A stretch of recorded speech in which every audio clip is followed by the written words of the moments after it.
The piston kit includes all the parts you need to service the piston itself. It includes a new piston, a piston ring, the wrist pin, and 2 new wrist pin retainers. The most common reason to replace the piston is low compression. This can be caused by dirt or dust getting into the engine and wearing the ring down from abrasion. It can also be caused by a lean running engine or fuel that doesn't have enough oil in it. These problems will cause the piston ring to contact the cylinder wall, which will lead to scarring of the metal. Since there are only a few molecules of oil between the piston ring and the cylinder wall when the engine is running perfectly, any problem that causes damaging wear to the piston will also affect the cylinder. The cylinder should be carefully inspected whenever there is piston damage, and also replaced if needed. Replacing a damaged piston is a moderately difficult repair, but I'm going to show you how, so you can do it yourself. Hi, I'm Mark Socha. Do-it-yourself repairs like these are easier than you might think. From lawn machines to cordless drills, kitchen mixers, outdoor grills, our how-to videos walk you through each repair from start to finish. So doing it yourself means never having to do it alone. Let's get started. I'll begin by removing the side cover, the chain, and the bar.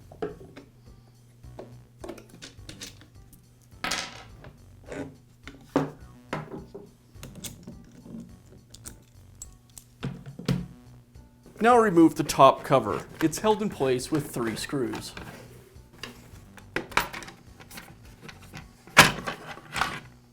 Now remove the starter assembly.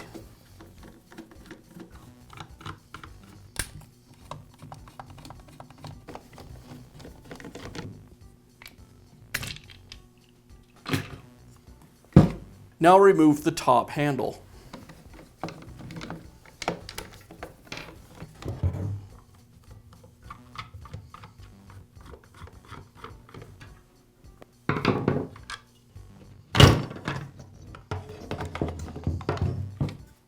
Now remove the clutch drum.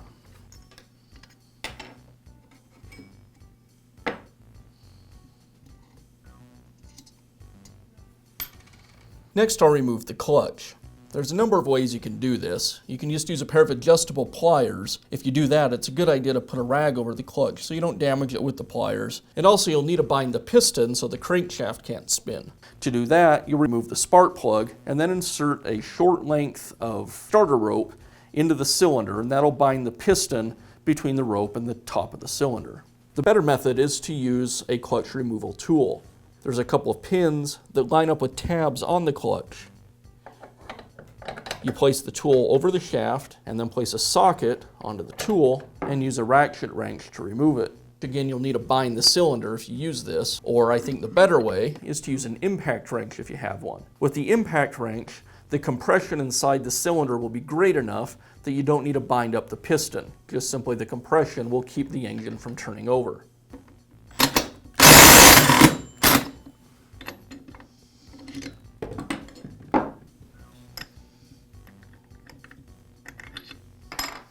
Next, I'll remove the brake assembly.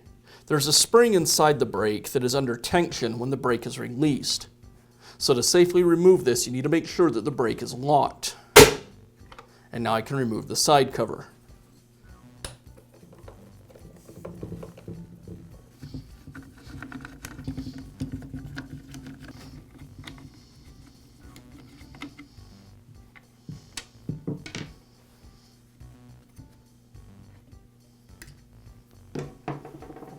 Now I can remove the oil pump assembly. It's held in place with 2 screws.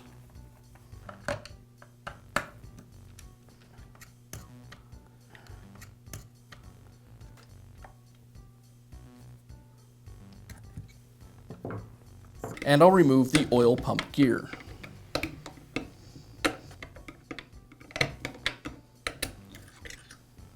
Now I'll remove the carburetor.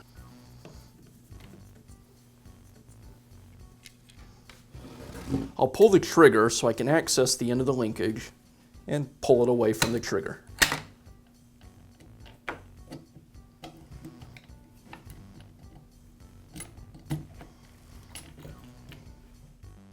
Now I need to pull the wires away from the cylinder. They're held in place with this wire clip, and I'll go ahead and remove that.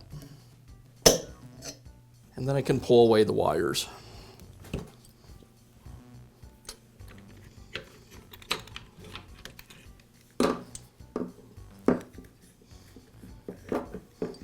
Now remove the flywheel.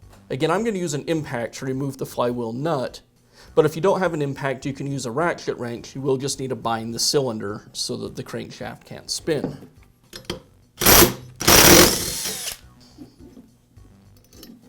If the flywheel is stuck on the taper, what you want to do is thread the nut back onto the shaft. Not all the way though, you don't want any threads extending out past the nut.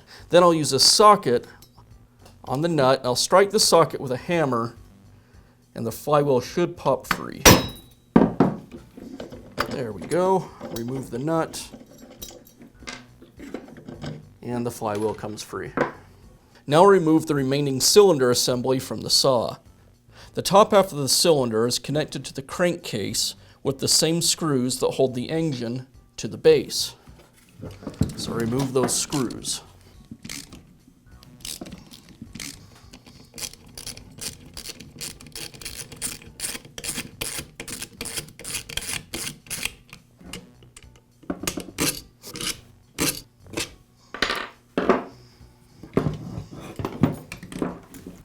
Now I should be able to pull the cylinder away from the piston.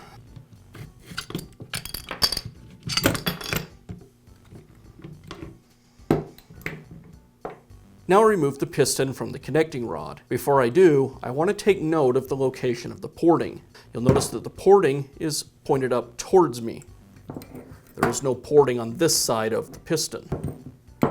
So the porting is up and the crankshaft is set so that the taper for the flywheel is on my right-hand side. And this is the way I want it laid out when I install the new piston. Now I'll remove the wrist pin retainer. The retainer is made out of spring wire, and I'll use a pick to just pull the retainer out of the groove in the piston. And you want to be careful if these come out. They tend to want to fly across the room. Once the retainer is out of the way, now I can tip the piston on its side and knock out the wrist pin. Now that I've got it extending out from the piston a little ways, I'll grab it with some needle nose pliers and pull it away. Here I have the new piston and one of the wrist pin retainers. You'll notice that the openings for the retainers are slightly different. On this side, it's just circular. The opening on the other side has a slight cutout in the bottom. So the first retainer that I install, I want to put on the side that doesn't have the cutout. To install these, I'll just slide the retainer in until it seats in the groove, and then I'll use a pair of small needle nose pliers to install it the rest of the way. You don't want to compress the spring too much as you do this, just as little as you can to get it to fit into the opening.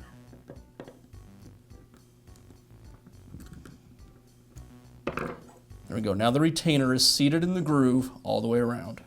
Now install the new piston onto the connecting rod. Again, I've laid this out so that the taper for the flywheel is on my right-hand side, or left on your screen, and the porting on the piston is up facing towards me. Here I have the new wrist pin, and I'm going to put a little oil on the wrist pin for the reassembly, just so this isn't dry when we fire up the saw. Now I'll insert the wrist pin through the piston and the opening in the connecting rod.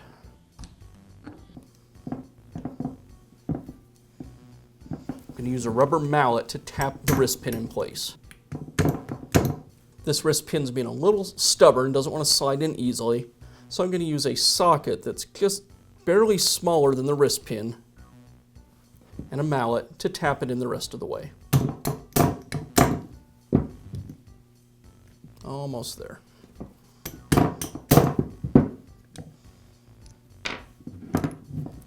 And now the wrist pin is up tight against the retainer. And I'll install the second wrist pin retainer.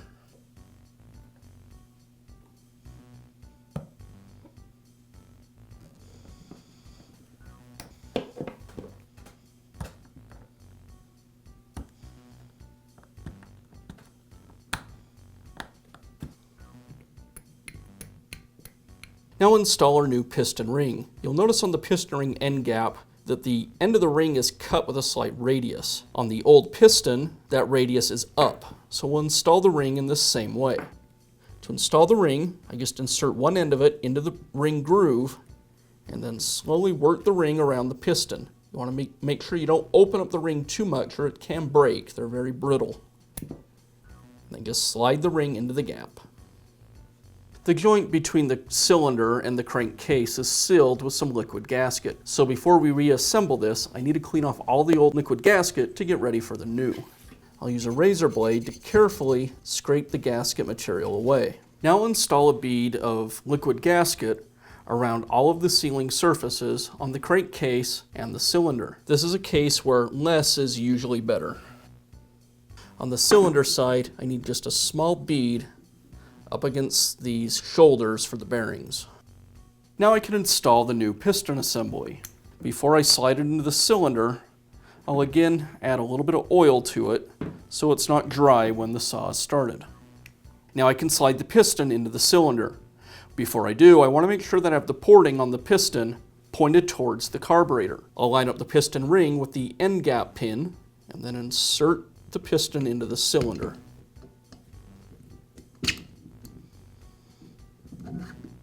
As I bring the assembly down, I'll seat the bearings into the liquid gasket.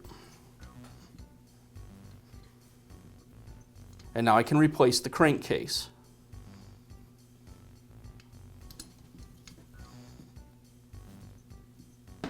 And this will get snugged up when we install the engine back into the frame. Now we can begin reassembling the saw. This is one of the clips that secure the top cover. If this clip on the front of the saw has fallen out, you'll want to make sure you reinstall it now, as you won't have another chance. Now I'll place the engine back into the frame. Just want to be careful that the crankcase doesn't come free from the cylinder as I do this. Now it's in place, I can re-secure it with the bolts. I'll get each of the bolts started. Now just work my way around the engine, slowly bringing the two halves of the engine back together, the cylinder and the crankcase. Now I don't have an exact torque spec for these bolts. What I want to accomplish is just making a good seal with that liquid gasket. So they don't need to be super tight. Basically just hand tight with the screwdriver is all it'll take. And that ought to do it. Now I'll reinstall the flywheel.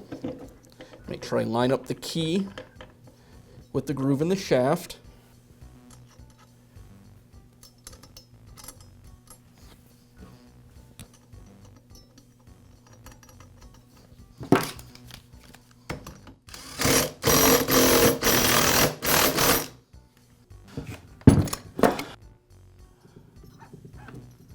Because the way the engine is mounted to the frame, there's quite a bit of play, and that can change the gap between the ignition coil and the flywheel, which it has. As you can see, the flywheel is now rubbing against the ignition coil.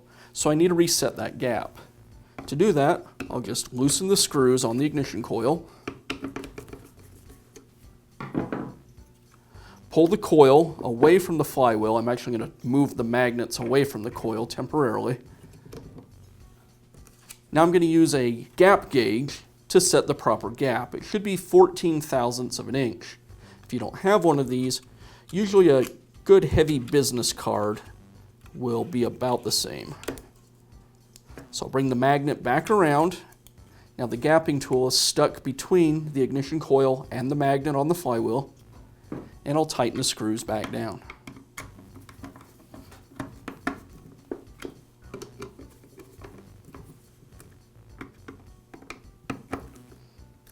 And remove the gapping tool. Now reinstall the oil pump gear. Get it started on the shaft, and then it's just a matter of using a screwdriver to slowly push it onto the shaft as the spring expands open. Now I just want to work it onto the shaft until it's centered in the flat portion of the shaft.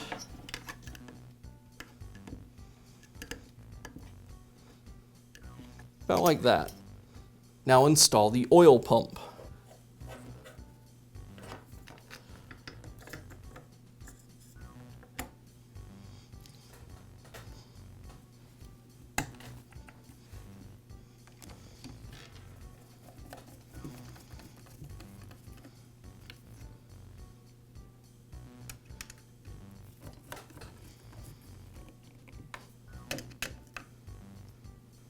Now I can reinstall the chain brake assembly.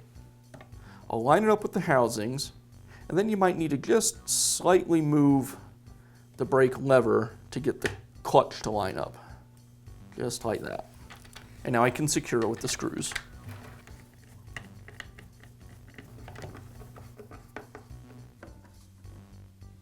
Now the clutch and the clutch drum.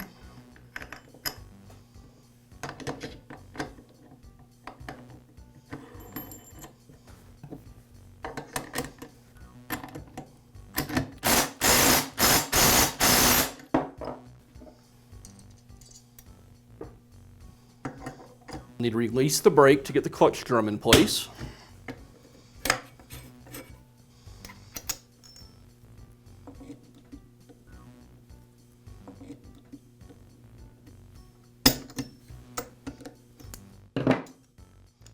Next comes the carburetor.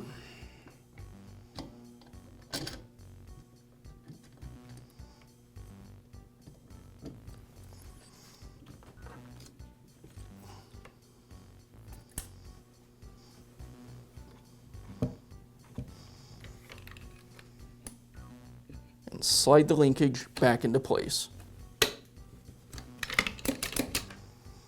And I'll go ahead and install the choke lever. Another of my top cover clips fell off over here, so I'll reinstall this now. This will be my last chance to install this clip. Next is the air filter base.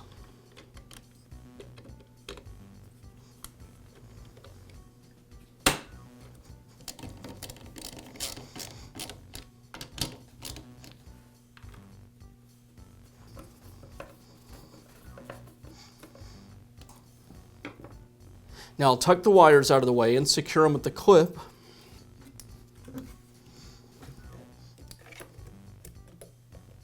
Now reinstall the top handle.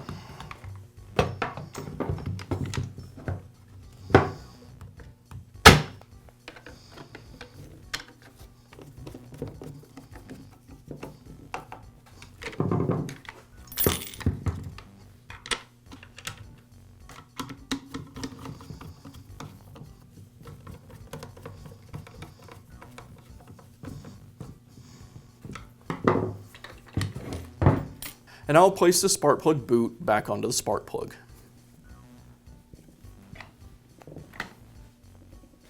Now the starter assembly.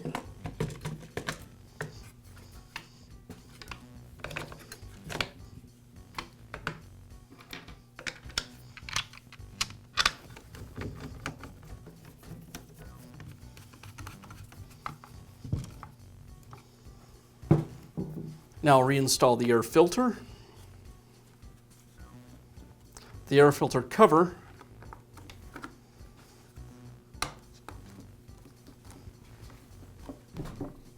and the top cover.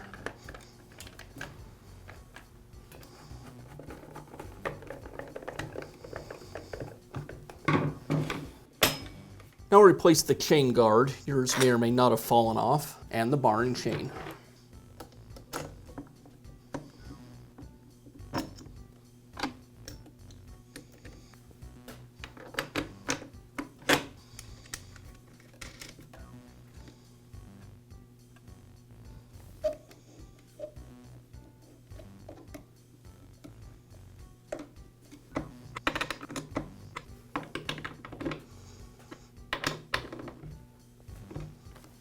Be sure to check back often for new videos and expert advice. If you found this video helpful, give us a thumbs up and leave a comment.